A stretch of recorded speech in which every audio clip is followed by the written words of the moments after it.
Vamos pensar no sistema imunológico dentro de uma perspectiva evolutiva.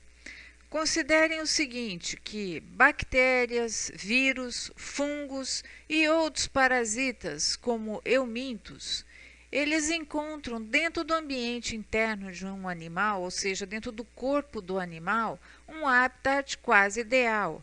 Há alimento, há proteção e há também uma grande possibilidade de transporte para novos ambientes, ou seja, a contaminação de novos animais. E como o organismo animal respondeu evolutivamente a isso? Desenvolvendo mecanismos de defesa que sejam capazes de reconhecer e neutralizar estes patógenos. Nesta perspectiva, é importante que vocês tenham em mente que existe um embate evolutivo contínuo entre patógenos e sistema imunológico. Nessa imagem, nós temos o patógeno representado por uma bactéria e o sistema imunológico por um leucócito. O que eu quero dizer é que os agentes patogênicos, eles podem rapidamente evoluir e adaptar-se, de modo a evitar a detecção e mesmo a neutralização deles pelo sistema imunológico. Por outro lado, os mecanismos de defesa também evoluem, no sentido de reconhecer e eliminar o patógeno. São reconhecidos dois tipos de imunidade, a inata e a adaptativa. Como elas estão distribuídas dentro do reino animal? Vejam essa figura, ela ilustra as principais ramificações dos grupos de procariotos e eucariotos. O que ela nos mostra? Vejam, nós temos aqui a indicação de que a imunidade inata ela ocorre entre os protistas, os invertebrados e vertebrados. Portanto, a imunidade inata ela está presente, ela é comum a todos os animais, enquanto a imunidade adaptativa ela é exclusiva dos vertebrados. É um aspecto que eu gostaria de chamar a atenção de vocês com relação à imunidade, a importância dela. Vejam que mesmo organismos simples, organismos protistas, unicelulares, como um protozoário, eles vão possuir algum sistema de defesa, normalmente na forma de enzimas. Por exemplo, para os protegerem contra infecções por vírus.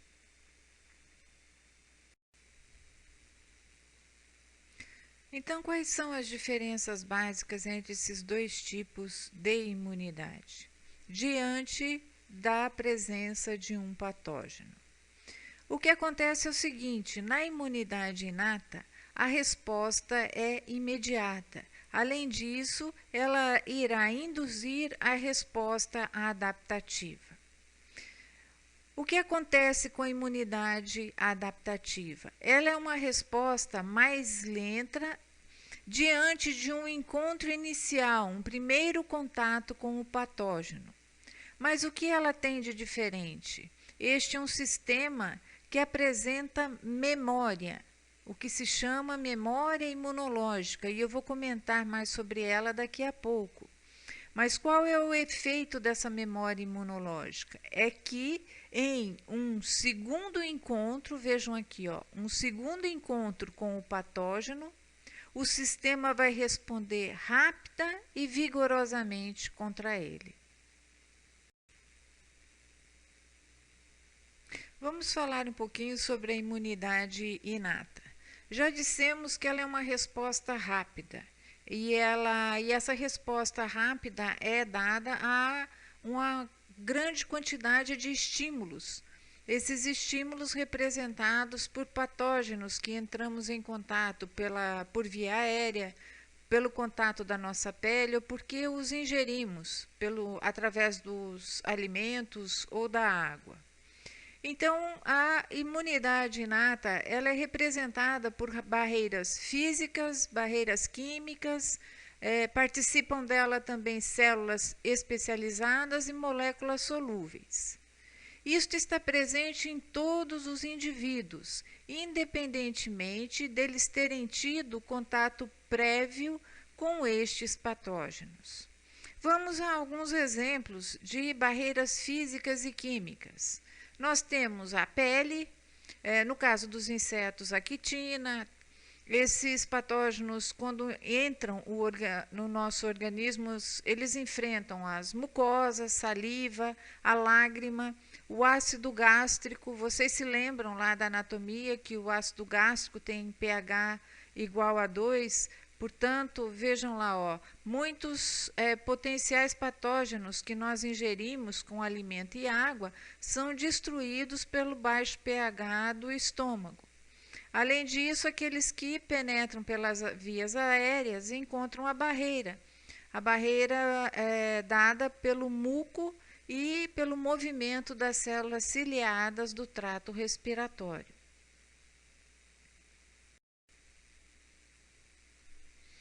Uma vez que os patógenos consigam superar as barreiras físicas, eles irão enfrentar as células e moléculas solúveis envolvidas na imunidade inata. Como esse processo é ativado? Isto ocorre porque essas células em sentinela, em constante vigilância, elas reconhecem estruturas moleculares, como por exemplo a manose, o ácido teicoico, que ocorrem somente em micro-organismos. Eles não são moléculas que ocorrem na espécie humana. Portanto, são moléculas estranhas e essas células irão reagir contra essas moléculas. O processo que se desencadeia é o de fagocitose e, junto com a fagocitose, a liberação do que é chamado de mediadores inflamatórios. Ou seja, vejam a figura de um macrófago fagocitando várias bactérias. Nesse processo de fagocitose, há liberação de várias substâncias, entre elas as citocinas, como ilustrada na figura. Qual o papel dessas citocinas? Essas citocinas, elas caem na circulação sanguínea e ativam a migração de mais leucócitos para o local de invasão por patógenos. Então, quais são as células e moléculas que participam do sistema imunológico? A tabela 1 sintetiza essas informações. Essa tabela foi retirada de um dos artigos que eu recomendei para vocês no início da aula. Sua fonte é Cruvinel et al. 2010. Então, o que ela nos mostra? Vejam que tanto na imunidade inata como na imunidade adquirida, nós temos a participação de células e de moléculas solúveis. Quanto à imunidade inata, que é o nosso foco no momento, quais são as células que participam dela? Nós temos os fagócitos porque são células que fazem fagocitose, e essas células que fazem fagocitose são elas as células dendríticas, os macrófagos e os neutrófilos. Além delas, nós temos as células natural killer, cuja abreviação normalmente utiliza-se só a abreviação NK, os mastócitos, basófilos e eosinófilos. Lembro que estas células, macrófagos, neutrófilos, basófilos e eosinófilos, são antigos conhecidos de vocês. Nós já tivemos aula específica sobre essas células. Bom, e quais são as moléculas solúveis da imunidade inata? Tem-se o sistema complemento, as proteínas de fase aguda, as citocinas e as quimiocinas. Vejam que eu deixei aqui destacado em amarelo algumas células e algumas moléculas. Por quê? A razão disto é que eu quero chamar a atenção de vocês que algumas células e algumas moléculas participam de ambas as imunidades. Vejam que células dendríticas também participam da imunidade adquirida, e os macrófagos estão grifados em amarelo porque eles, juntamente com as células dendríticas, são aquelas que têm a função de apresentar os antígenos para os linfócitos T, situação que eu vou explicar um pouquinho mais à frente.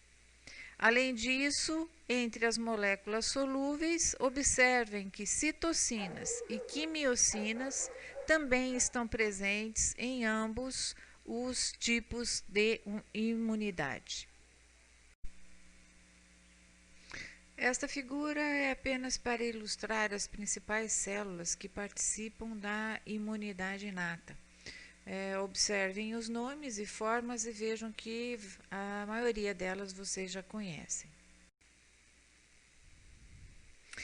Com relação às células que atuam na imunidade inata, com respeito aos macrófagos, neutrófilos, os basófilos e eosinófilos, eu não vou comentar porque isso já foi assunto de aulas específicas. Vou, a partir de agora, traçar algumas características das células dendríticas, da natural killer e dos mastócitos. Então, quem são as células dendríticas? São células com grande capacidade de fagocitose, como eu já havia comentado com vocês, que têm a função de capturar e de apresentar antígenos aos linfócitos T. Tenham calma que vocês vão aprender daqui a pouco o que é esse processo de apresentação de antígenos.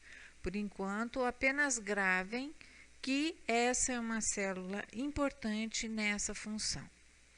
Um outro aspecto a considerar é que os imunologistas consideram as células dendríticas uma ponte entre a imunidade inata e a imunidade adaptativa. Por quê? Porque elas são atraídas e são ativadas por elementos da resposta inata. E, por sua vez, elas viabilizam a sensibilização dos linfócitos T, que são componentes celulares da imunidade adaptativa. Onde essas células ocorrem? Elas estão em tecidos periféricos, como a pele, o intestino e o fígado. Vejam nessa imagem abaixo, uma imagem esquemática, de um corte de pele, no qual vocês têm a epiderme e uma camada subepidérmica. Observem que dentro das células da epiderme, nós encontramos essas células, as células dendríticas.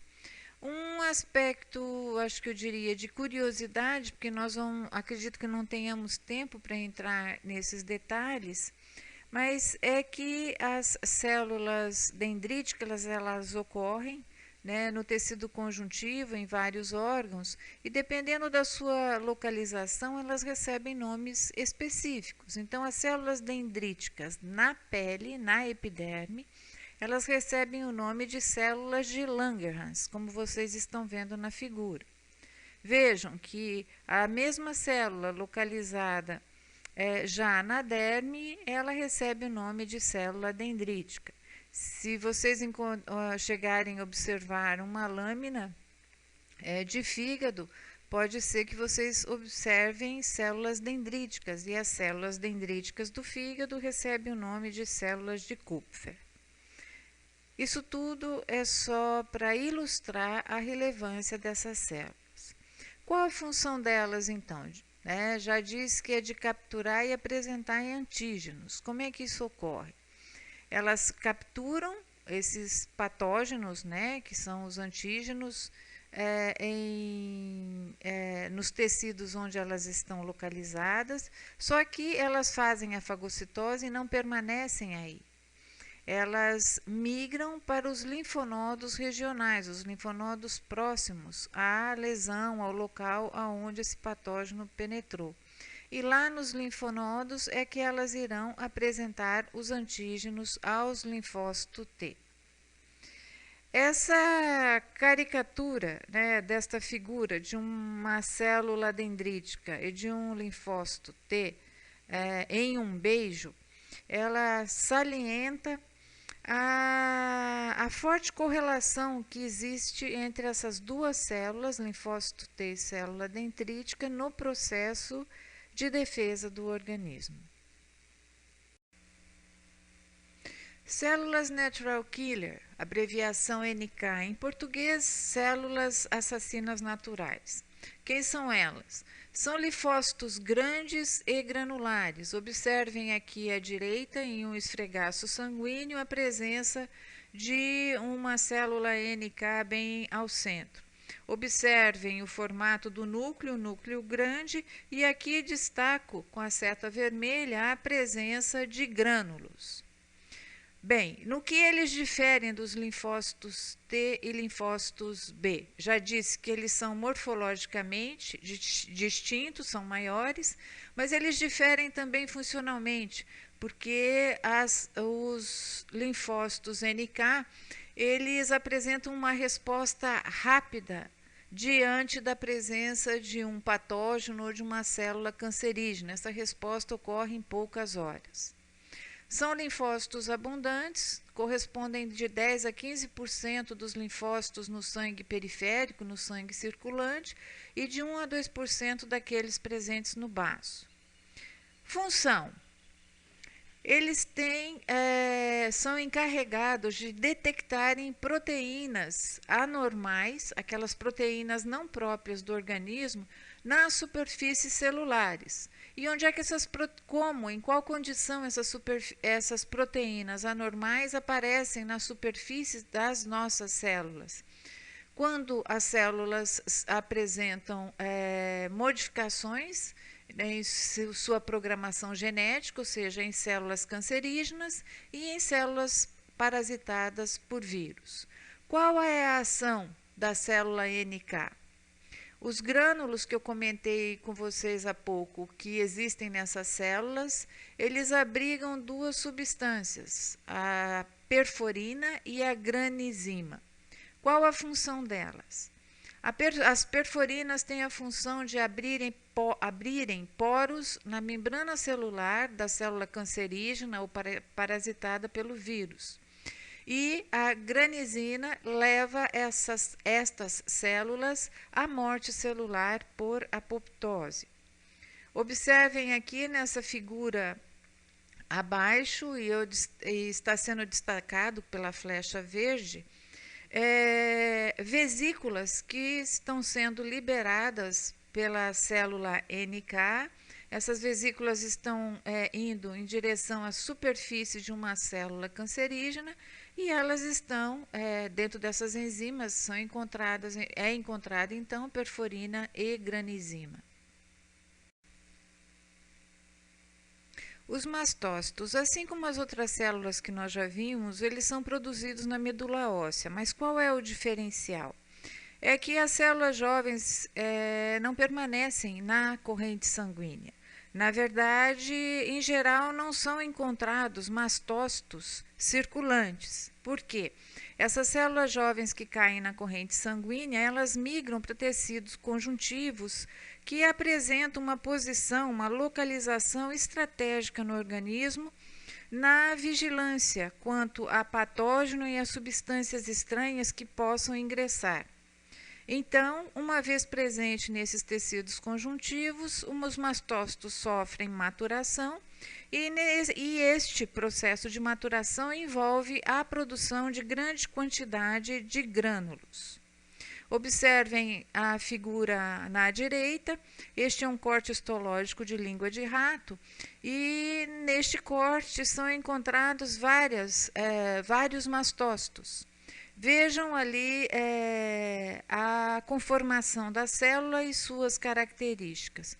Na verdade, essa linha vermelha fui eu que coloquei só para realçar a posição deles dentro do tecido.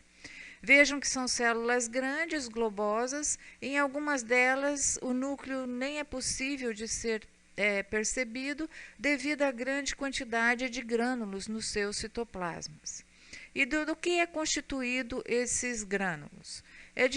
De mediadores químicos, e os principais deles são a histamina e a heparina. A histamina ativa a circulação sanguínea local, enquanto a heparina aumenta a permeabilidade vascular. Além disso, a presença desses mediadores químicos liberados pelos mastócitos, eles ativam a migração de neutrófilos e macrófagos para o local. Então, essas células estão conectadas, relacionadas a uma resposta inflamatória aguda, uma resposta inflamatória rápida. E, além disso, essas células também colaboram na resposta imune adaptativa. Por quê? A sua membrana plasmática é rica em receptores para a imunoglobulina E, chamada IgE. E esta afinidade pela IgE eu vou comentar com vocês um pouquinho mais à frente quando nós falarmos de imunoglobulina. Então, de forma sintética, nós temos que os mastócitos são células que estão relacionadas a processos de inflamação, inflamação aguda, reações alérgicas e infecções parasitárias. Quem já teve algum problema alérgico deve se lembrar que tomou algum medicamento antihistamínico. Estão lembrados? O que o antihistamínico faz? Ele bloqueia os receptores para a histamina, diminuindo, então, o reflexo da reação alérgica. Mas também, eu acho que é interessante comentar, que são os mastócitos que estão relacionadas a uma reação alérgica muito perigosa, que vocês já devem ter ouvido falar, que é o choque anafilático. A grande quantidade desses mediadores químicos na corrente sanguínea leva ao processo de bronquioconstricção, ou seja, ao fechamento dos brônquios e a pessoa não consegue respirar, que é um dos sintomas, então, da reação da alérgica chamada anafilaxia. Sistema complemento. Ele é formado por uma família de aproximadamente 20 glicoproteínas plasmáticas. Elas são produzidas principalmente no fígado, mas também são secretadas por macrófagos e fibroblastos. Vejam na figura ao lado que essas glicoproteínas elas são designadas por letra seguida de número, por exemplo, C1, C3, ou por nomes, fator D, properdina, mas esses nomes não aparecem nesse esquema sintetizado da figura 2. Esse é um sistema de defesa do organismo evolutivamente muito antigo. Ele está presente desde os invertebrados. Qual é a sua característica? É envolver uma cascata de reações, como vocês estão vendo aí na figura. Vejam bem, ocorre a formação de uma sequência de glicoproteínas que termina, vejam, seja pela via clássica ou pela via alternativa, com a formação em comum da glicoproteína C5, que ao final do processo da cascata vai levar à lise celular. Porque o que é essa denominação via clássica, via alternativa? Essas são as duas vias de atuação do sistema complemento. Essa designação via clássica é simplesmente porque foi a primeira via a ser descoberta. E a segunda, descoberta em meados do século passado, recebeu então a denominação de alternativa. Não é nossa intenção que vocês aprendam toda essa sequência de reações que ocorre no sistema complemento, mas penso ser importante que alguns pontos em especial sejam destacados e acredito que essa figura 14.12, retirada do livro do Junqueira e Carneiro, seja didática para isso. Então, o que nós temos aqui representados? A via clássica e a via alternativa. Qual a diferença entre essas duas vias? Bom, a via clássica ela depende de haver uma sensibilização do organismo com a produção de anticorpos para o patógeno em questão. Nós vamos entender isso um pouquinho melhor, essa produção de anticorpos, quando nós virmos o conteúdo um pouquinho mais à frente. E a via alternativa é aquela no qual o sistema complemento ele é acionado diretamente pelo patógeno. De que maneira? Na verdade, não é pelo patógeno diretamente ou inteiramente, mas sim por moléculas características desses patógenos que não são comuns ao nosso organismo. São moléculas presentes apenas nas bactérias, nos eumintos ou nos vírus. Que moléculas seriam essas? Por exemplo, lipopolissacarídeos das bactérias ou proteínas encontradas somente em vírus e em eumintos. Uma vez presentes na circulação sanguínea ou em uma região injuriada do nosso corpo, o sistema complemento é ativado e ocorre a formação da glicoproteína C3. Como eu comentei inicialmente, a via clássica ela depende da atuação de anticorpos, que eu destaco, mostro para vocês aqui na figura com as flechas vermelhas. Bom, uma vez que esses anticorpos se liguem a esse patógeno, formando o que é denominado em imunologia de complexo antígeno-anticorpo, também vamos ver isso um pouquinho mais à frente nesse conteúdo. Uma vez que isto é formado, há o estímulo para a formação da glicoproteína C1. Então, vejam bem, como nós havíamos visto na figura anterior, a via alternativa leva à formação da glicoproteína C3, enquanto a via clássica se caracteriza pela formação da C1. Observem que na via clássica, a C1 sendo formado, ocorre uma série de ativações de complemento, ou seja, uma série de outras glicoproteínas são formadas em cascata até a formação também de C3. Então, apesar de um processo mais complexo de reações em cascata que existe na via clássica, ela também chega, assim como a via alternativa, à formação da glicoproteína C3. E qual a relevância da C3 como agente de proteção? Um dos efeitos dessa glicoproteína é de estimular, de ativar os mastócitos.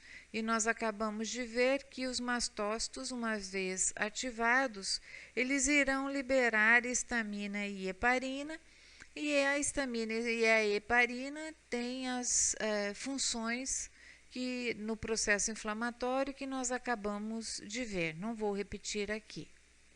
Bom, uma outra atuação da glicoproteína C3 é a opsonização destes organismos patógenos. O que é o processo de opsonização? Trata-se de um fenômeno no qual uma bactéria ou uma partícula ela é coberta por complemento, por glicoproteínas, no caso aqui o C3, como está mostrado na figura. Observem que existem moléculas de C3 próximo à bactéria.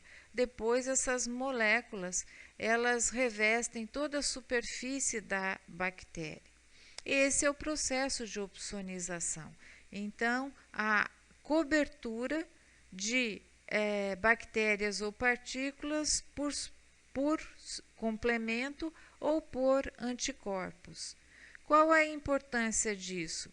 Ao ocorrer a opsonização, esse processo facilita o reconhecimento e a fagocitose por macrófagos.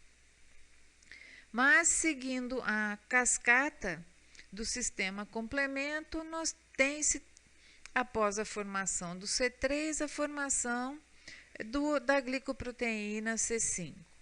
Qual a relevância dela? Ela está ligada ao processo de quimiotaxia. O que é a quimiotaxia?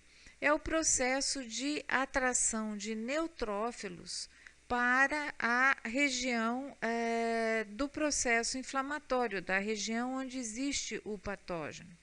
E vocês devem se lembrar que os neutrófilos são células que fazem fagocitose. E, aliás, eles são células bastante eficientes no processo de fagocitose de bactérias.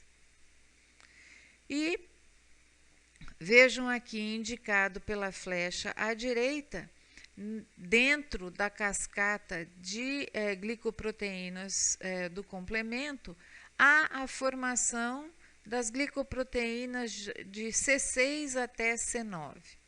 Essas proteínas que vão das glicoproteínas de C6 até C9, elas formam um complexo. E esse complexo, que o Junqueira Carneiro representa por essa figura que eu destaco aqui no círculo, esse complexo ele adere à membrana plasmática da bactéria. Ao se aderir à membrana plasmática, ele leva à formação de poros, destacado aqui pela flechinha vermelha, e uma vez que esses poros são formados, há um influxo descontrolado de água e íons, resultando na turgescência exacerbada da célula e a sua consequente lise, a sua consequente morte por lise celular. Nessa figura, que seria o que vocês conseguiriam ver através da microscopia eletrônica, em um poro formado, né? Vejam que isso é indicado aqui na proteína complemento, ela formou um poro na membrana plasmática. A membrana plasmática da bactéria é representada por essas bolinhas, esses círculos azuis. E observem o que a figura está indicando. Ela aponta a entrada de fluido extracelular. É justamente o que eu acabei de dizer para vocês quanto a esse influxo grande, descontrolado de água e íons para dentro da célula. Então, a célula fica muito túrgida, muito cheia de líquidos e acaba ocorrendo a sua lise, o que é denominada de lise osmótica. Proteínas de fase aguda. Vejam bem, nós estamos comentando sobre a imunidade inata e o que se tem nessa situação é que após uma infecção, ocorre uma reação inflamatória não específica que tenta impedir que o patógeno se instale no organismo e cause algum dano tecidual. Então, nós temos aí uma resposta de fase aguda. Entre essas respostas, além da ativação do sistema complemento que nós acabamos de ver, o organismo sofre alterações em seu metabolismo. E uma dessas alterações se reflete nas concentrações de várias proteínas plasmáticas produzidas pelo fígado logo nos primeiros dias de infecção, normalmente logo após os primeiros 7 dias. O que acontece é que algumas proteínas diminuem sua concentração, como a albumina e globulina, e outras aumentam, como a lectina ligadora de mannose, né? Utiliza-se a sigla MBL. São várias outras proteínas que estão envolvidas nesse processo, mas nós não vamos entrar em detalhes quanto a isso. Trago para vocês aqui apenas o exemplo da lectina.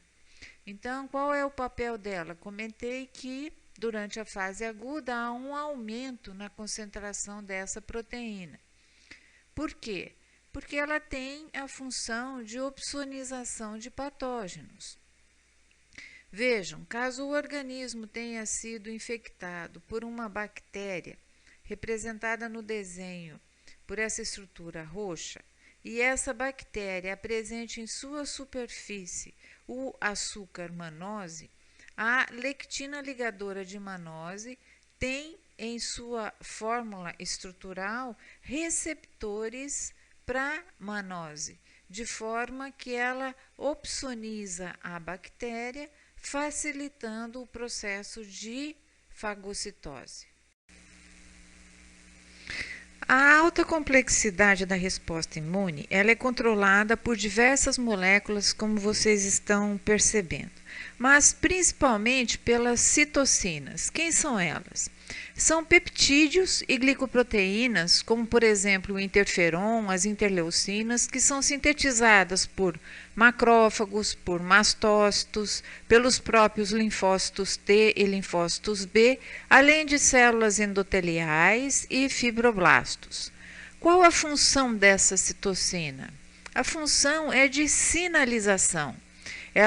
Essas substâncias químicas caem na circulação sanguínea, percorrem todo o corpo dizendo: prestem atenção, tem alguma coisa estranha ocorrendo aqui. Alguma célula não está funcionando normalmente. Ou existe um organismo estranho dentro dela. Então, observem nessa figura acima, que representa leucócitos liberando substâncias. Essas substâncias são as citocinas. Mas um detalhe é que, além dessa função de sinalização de alerta, as citocinas elas podem atuar diretamente sobre células problemáticas, como células tumorais.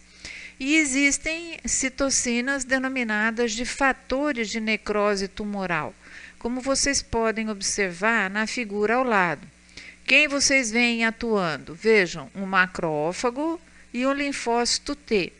Observem que tanto do macrófago como do linfócito T são lançadas substâncias representadas aqui por círculos, pequenas bolinhas, no linfócito T por pequenos triângulos, que são citocinas. Que tipo de citocina? A citocina de fator de necrose tumoral. Tanto que no desenho aparece aqui a abreviação em inglês de fator de necrose tumoral. E veja que os macrófagos eles liberam TNF-alfa e os linfócitos T TNF-beta. Então existem diferentes fatores de necrose tumoral. Ou seja, suas moléculas são distintas, mas o efeito é o mesmo. Observem que uma vez liberados esses fatores de necrose tumoral, seja pelo macrófago ou pelo linfócito T, a presença dessa substância na superfície da célula tumoral desencadeia o processo de apoptose, terminando com a lise da célula tumoral. E ainda, entre as citocinas, existe um subgrupo denominado quimiocinas, que elas são secretadas também pelos macrófagos e têm uma função específica, que é atrair leucócitos, principalmente os neutrófilos, para a área de inflamação. Essa imagem nos mostra a atuação de alguns dos elementos da resposta imune inata que nós acabamos de ver numa situação comum do nosso cotidiano. Quer dizer, o tecido epitelial é o mais comumente injuriado porque é o que está em maior contato com o meio externo. Então, vamos supor que nós espetamos o nosso dedo em alguma coisa. Essa alguma coisa está no meio externo, estava contaminado. E além da injúria da lesão no tecido, junto com ela, nessa perfuração, vieram bactérias, representadas por essas estruturas amarelas. Então, nós temos aqui injuriado, lesado, tanto o tecido epitelial como o tecido conjuntivo. O que a figura está indicando? Ela está indicando que as bactérias que invadiram, elas são capazes de produzirem toxinas. E essas toxinas, elas ao alcançarem a superfície dos mastócitos, elas os sensibilizam. Mas não necessariamente a bactéria precisa produzir toxina para sensibilizar o mastócito. Por exemplo, o próprio tecido injuriado, como, por exemplo, lesão de fibroblastos, há a liberação de citocinas, e essas próprias citocinas podem fazer essa ativação. E nós vimos que os mastócitos, vejam bem, uma vez que eles sejam ativados, eles liberam histamina, heparina, e o que mais eles vão liberar?